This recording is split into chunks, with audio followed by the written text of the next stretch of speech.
I'm back, baby. Laying out a lot of hypotheticals in my mind. I've been writing your name down next to mine. Been imagining all the things you and I could do. I've seen all the possibilities in my dreams. You're alone when you should really be next to me. Baby, let's not wait and see.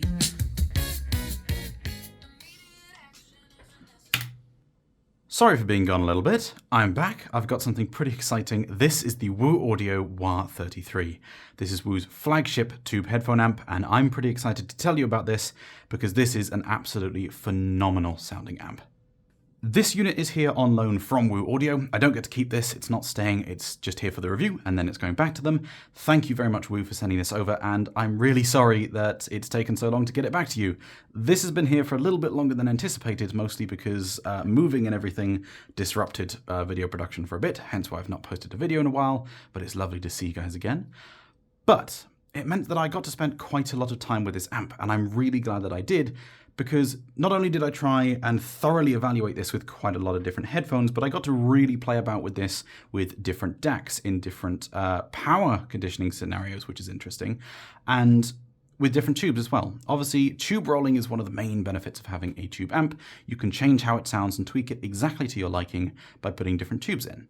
And to talk about the setup, which I've evaluated this amp on, I'm running everything on an AudioQuest Niagara 5000 power conditioner, and I'm mostly using the Hollow Audio May as my DAC, but I have been trying a few other things because I've had the Bartok here, I had the Terminator Plus, Yggdrasil, X26 Pro. I've run quite a few DACs through this actually, and as said, lots of different headphones too.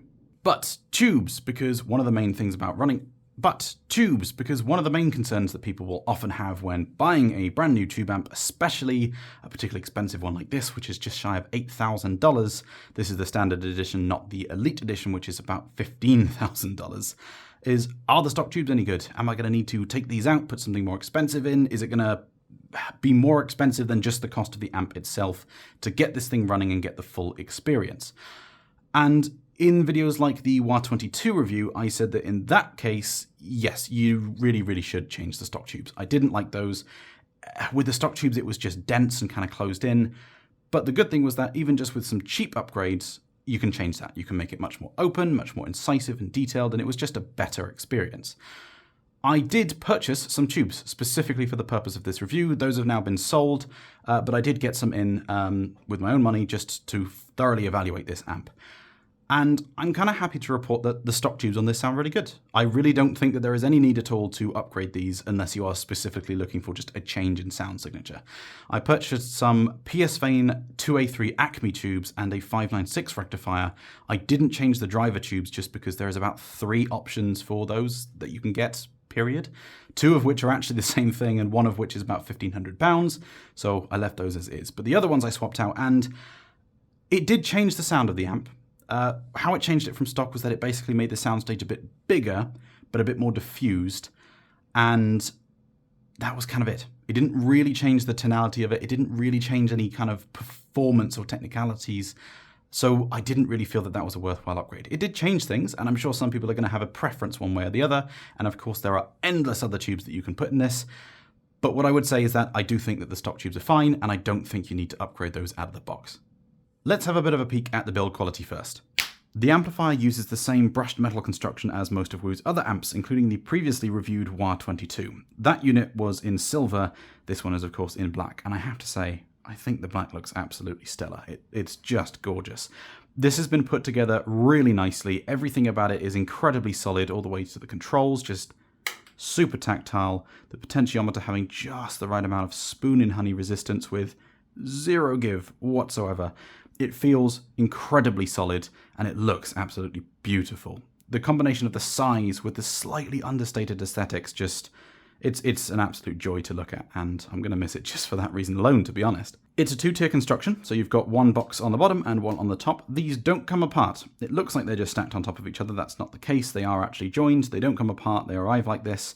I would have assumed that the bottom unit is the power supply and the top is the main amplifier itself. However, Woo's asked me not to open this, so I won't. And also there are outputs on the bottom, so I'm not entirely sure what components are in the top versus the bottom. But in any case, These don't come apart, you can't have them side by side or anything, they are joined together.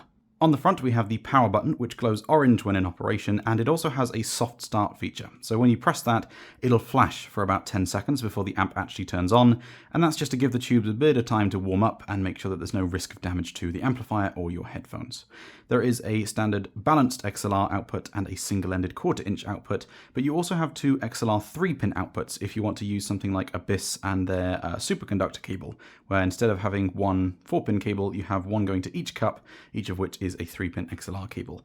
That, in theory, could give you slightly better crosstalk performance. How much will depend on the cable itself, but it's nice that that's an option. On the top, we have a input selector. So there are 3 different inputs, 2 of which are balanced XLR and 1 of which is RCA. We have a high and low gain selector. We have an output, which is preamp mode or headphone mode, so you can use this as a tube-based preamp. There are some XLR outputs on the back. You can run this into a speaker amp or something, for example. And then there is also an impedance selector, which allows you to select between a high and a low impedance. That changes the output impedance of the amplifier, and this will determine how much this amp actually changes the frequency response of dynamic driver headphones and how much damping factor you get. There isn't really a best out of these two. I found that I preferred high impedance with things like the HD800, but low impedance with things like the 1266. So if you get this amp, just play about with it, see which one you prefer. And then of course there is the volume pot, which in this situation is a TDK pot. If you get the Elite edition of this amp though, that gets upgraded to an Alps RK50. It feels lovely. Anyway, let's have a look at the I/O. On the back we have an AC inlet with an easily accessible fuse, and there is also a voltage toggle. This is a bit of an interesting one because you obviously need to get the correct region version of this amp, 110 volts for America or 230 volts for the UK and EU, but depending on where you are in your region, your mains voltage might differ slightly. For example, in the UK, we are supposed to be on 230 volts, but a lot of places are still 240. And in the EU, they're supposed to be on 230 volts, but a lot of places are still 220. So check what your mains voltage actually is and set that correctly. In America, it might differ as well, depending on what state you're in or how rural you are. So it's worth checking. We also have the 2 sets of XLR inputs and an RCA input, which comes with these little shorting plugs. If you're using the XLR inputs, you should put those on. XLR outputs for the preamp, and that's about it. So let's talk about how this amp sounds. When you envision what a tube amp sounds like, when you try and think about it in your head, a lot of people are going to say that tube amps sound warm, soft, smooth, holographic perhaps, but overall coloured compared to what most solid-state amps are going to provide. And you need to throw all of those assumptions out the window when you listen to this. This is a really interesting amp, not just in how fantastic it sounds in its own right, but in the fact that it marries some of the best characteristics of the best solid-state amps, the resolution, the transient impact, and just energetic presentation, with the slight sweetness into the treble and timbral presentation of a really, really good tube amp. This is just taking some of the best characteristics from each category and putting them into one product, and the result is just sublime. The overall sound of the WA33 is a, as some people have described it, remarkably solid state, and I mean remarkable. Not as in it's a, oh, you're not getting that tube amp experience. I mean, you are getting the best of both worlds here. You are getting an immensely resolving amplifier. This is immensely incisive. It's fast, it's just got such an energetic presentation, and it will slap you around the back of the head with the level of grip it can present on the drivers of your headphones. And all whilst doing that, it just sweetens things up ever so slightly without smoothing anything, without losing any kind of its edge and attack. It's just such a wonderfully crafted and beautifully voiced amplifier is the best way to put it. I'm going to talk about pairings in a little bit, particularly the Abyss 1266, because that's a very commonly recommended pairing with the WA33, and I think that that's a well-founded recommendation. They sound fantastic together. I'll talk about why a little bit closer to the end of the video. Let's talk about the amp itself. And let's continue the discussion about how fast this thing is. If you think tube amps are slow, sound soft, sluggish, whatever, and can't keep up with solid-state amps in terms of impact, play something like this. Something with strong, fast, aggressive macrodynamics on the WA33 and prepare to have your mind blown. Because the combination of the almost 10 watts of output power on this and the overall sound signature of the amp means that everything from a Susvara to an HD600 sounds brilliant on this. It's driven beautifully. The low noise floor means that you can play really sensitive stuff on it. And the level of power means that no matter what you're driving, you just get this incredibly energetic, powerful, authoritative experience.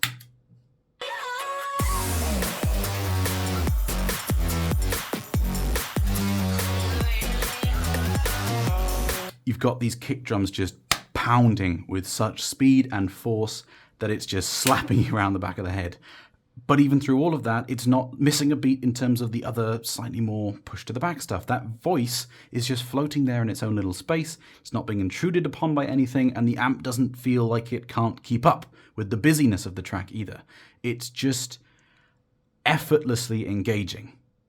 And then ignore bass for a minute. There's a point in this track with some snare drums which just puts a big fat grin on my face, because if you play drums and you hear something which just sounds like drums, that makes you smile, because not many chains can do that properly. Oh, the speed, it's so good.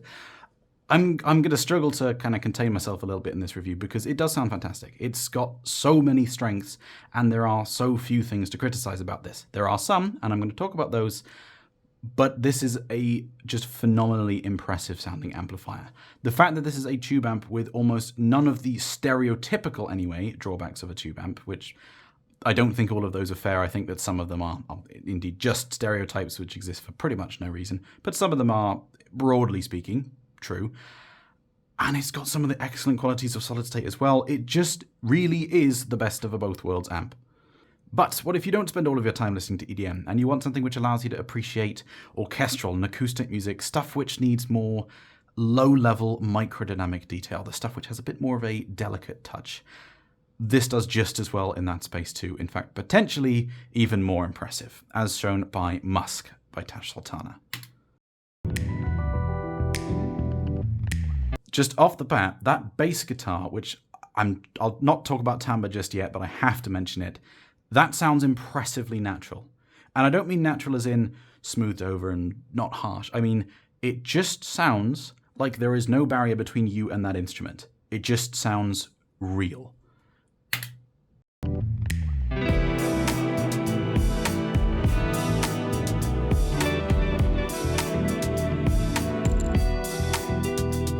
There's quite a lot going on this track, including a lot of quieter elements, and you can just hear everything with absolute crystal clarity in both a informational sense, to just actual detail, but also a positional sense. Everything just occupies its own little space, and the space, air, and clarity between them is just absolutely excellent, which allows for things like decay to just be perfect. There's really not much of another, there's no other word I can use to describe it. If I play this part here,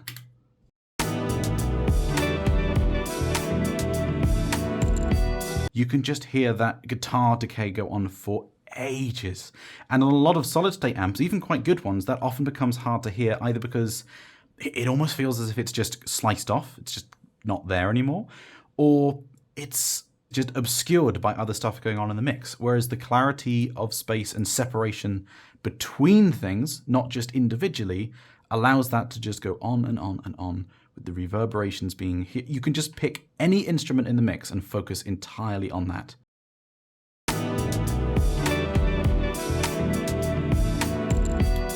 Oh, it's brilliant. It's absolutely fantastic. The macrodynamic performance and authority that this delivers with even very power-hungry headphones like a Susvara or a 1266 is jaw-dropping. And the low-level detail, the separation, and the delicate touch that it can provide for music like this, which needs it, or with very sensitive headphones like an HD600, or even IMs. I wouldn't recommend using IMs on something like this, but you can do it. You can just throw anything at this. A lot of amplifiers, all the way down to, well, even just a couple $100 if you're talking about a 789 or something, they can produce an impressive amount of just resolution, of bass information. But even if you can hear such low-level information and so much resolution that you can work out what the person in the third row back of an orchestral recording is actually typing based on the positions of their thumb because you can hear it so clearly, it might not sound natural to you. Like the 789 is a resolving amp, but I don't like it. I don't smile when I'm listening to this. It doesn't sound real. It sounds cold and clinical and just not right. But then I swap to a Ferrum Ore, suddenly that realism is back again. And this has realism turned up to 11. There are some amps which are more resolving than this, but not a huge amount. As I said, this is a really impressively resolving sounding amp, but it's the realism. It's the space between stuff, the 3D positioning, and the timbre that gets me.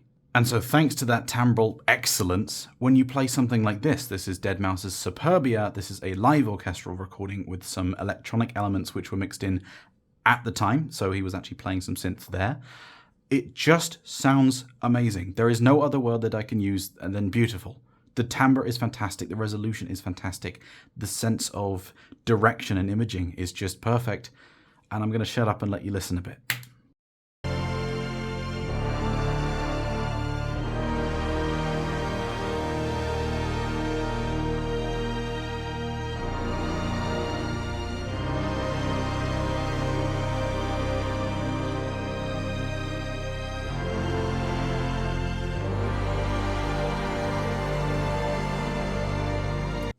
There are not many devices which have made me cry when listening to them.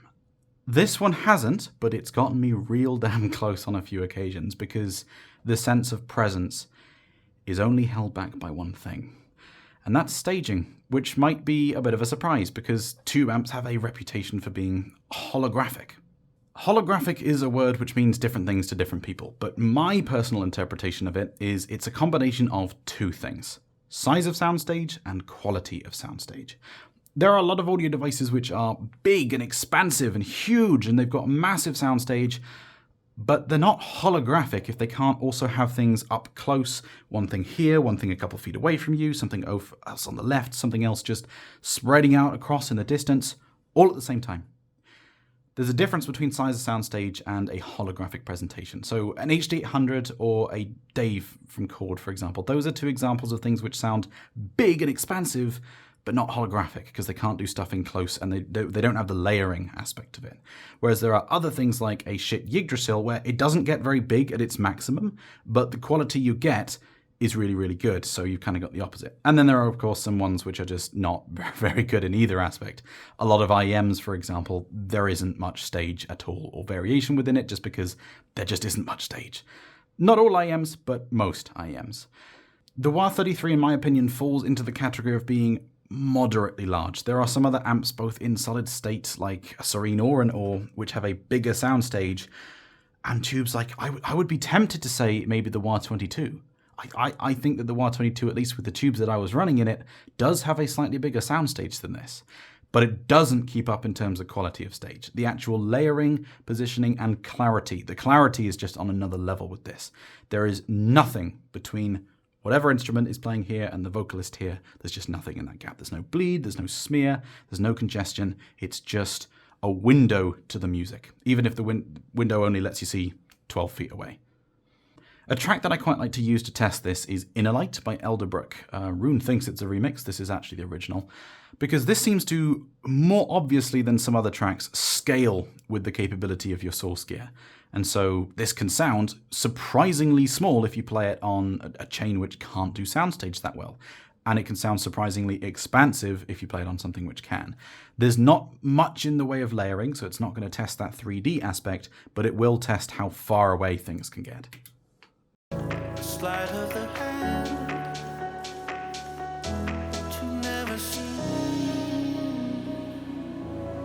You wanna dance, you don't know how to get it on the floor, man. Don't hold back for anyone. Close your eyes, just follow the inner. It's kind of not reaching a in the room state. There are certain chains where it's just, I'm in a concert hall. There are certain chains where you go, this is filling my room. And then this one, it's going, it's a 3-foot bubble around my head. It's still very enjoyable to listen to because it's doing everything else really well. The low end is punchy and forceful whilst remaining clear and separate from everything else. The vocals are crisp and clear and sound natural as auto-tune vocals can anyway. But the stage just could be a bit bigger. A lot of the characteristics which I've described on this amp are things which you'd probably expect to be attributed to good solid-state amps, particularly things like the definition which this has on low end, just that force and control without ever going overboard or holding things back. That's something which I never would have expected from a tube amp, and I've not heard on a tube amp, be it speaker or headphone. This is the first time I've heard that level of just overall excellent low end on a tube-based amplifier. And it absolutely smashes most solid-state amps which I've tried as well. So is this just a solid-state sounding tube amp? Because a lot of people who are looking for a tube amp don't want that. They don't want something which is solid-state. They want something which is a departure. They want something which is a little bit sweetened up, colored, a little bit more vivid. That's more enjoyable to them, and that's what they're looking for. And this is giving you a taste of that. This is not just a solid-state sounding amp, but it's not the same as most other tube amps which I've tried either, and it's very far from even the WA22. But what this is giving you is just a sprinkle of sweetness to the upper mid-range area, particularly with female vocals or higher pitch male vocals. And so tracks like this, which is Manganus Garden Stuck in Nostalgia, shows off everything that this amp can do. The grip on the low end, the separation of busy tracks, the detail, and that just saturation sweetness to vocals, which makes potentially sometimes slightly drier recordings like this one for the vocals anyway, just sound better. Miss your cherry kisses on my chin. Oh, Molly, are you stuck in nostalgia like me? No matter what. You've got these drums which are full of life force and energy. You've got these guitars which just sound correct. They just sound like they're there. If you have headphones which can position them properly, it just sounds like there's no barrier. And the vocals, on this recording, they're never going to sound perfectly natural anyway, but this is just sweetening them up to the perfect extent. And even if you were to pick something slightly better recorded, like Superseded, whereas Superseded, here we go.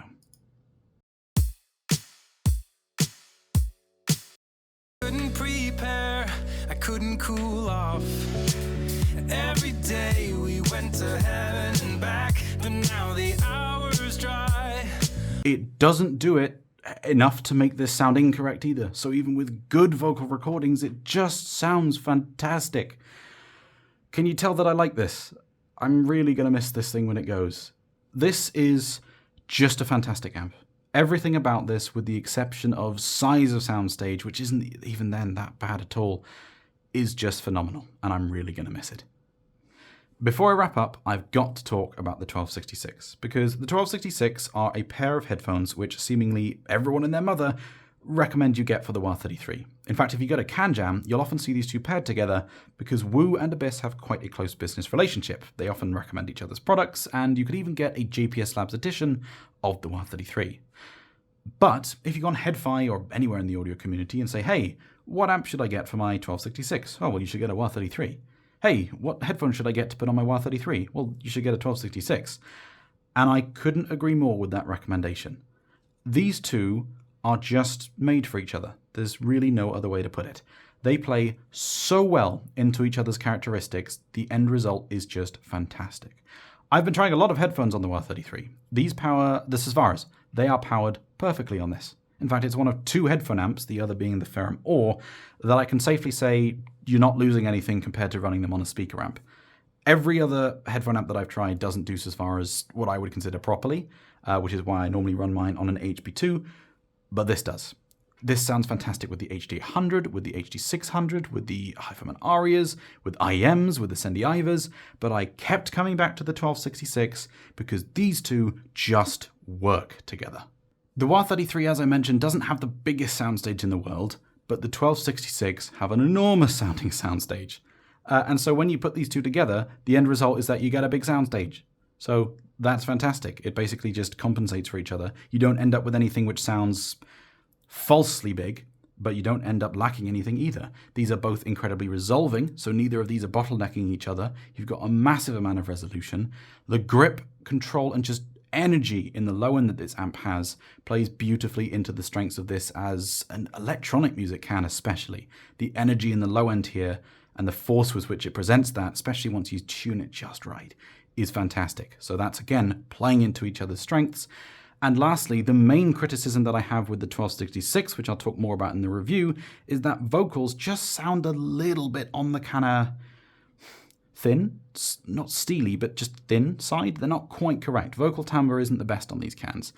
But the slight sprinkle of sweetness that this adds to the sound perfectly matches these. It's just in that one area. This doesn't color and screw with anything else. It just sprinkles a little bit of sweetness on that upper mid-range area, which is the one area where these cans could use just a little bit of extra magic sweetness. And so the pairing of these two, literally, it's just made for each other. They are absolutely fantastic, and it's one of the most enjoyable pairings and just most purposeful feeling pairings. A lot of other stuff happens to work together, but not perfectly. There's certain things which are a little bit quirky, or that when you're in one mood, you'd plug it into that amp. When you're listening to something else, you'd plug it into that amp.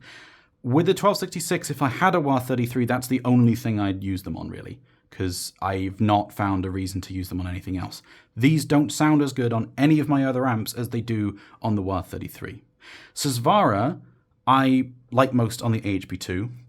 Most of my headphones, I really like them on the WA33. The Serene is overall my favorite headphone amp, but these two are just kind of different. They're offering different presentations, and I swap between them. But the 1266, if you have a 1266, get a WA33.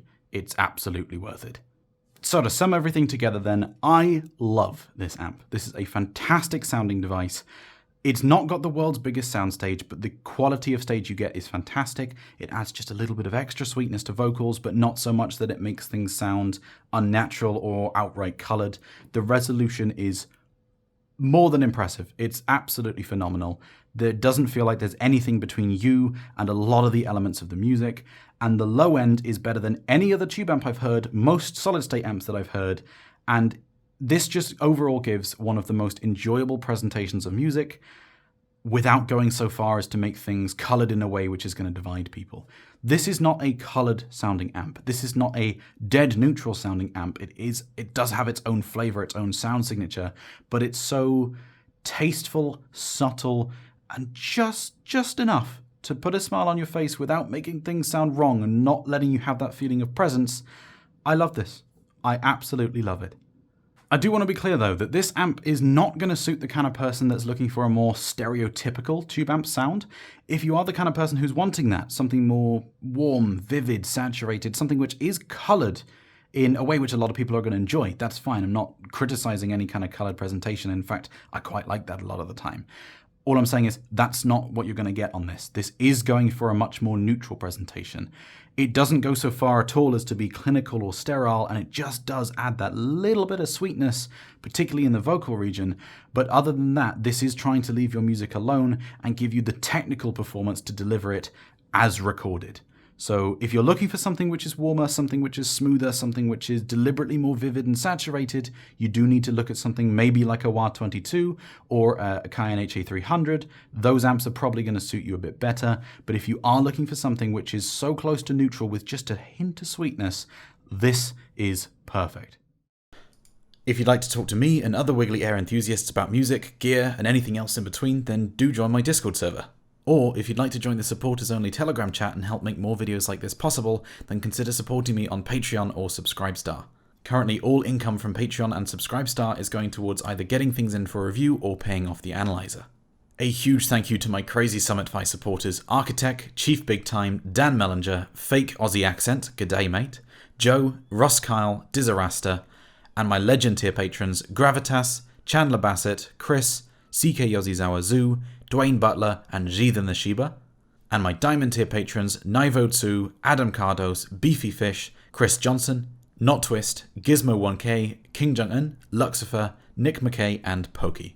Thank you guys so much for your support. You make all of this possible.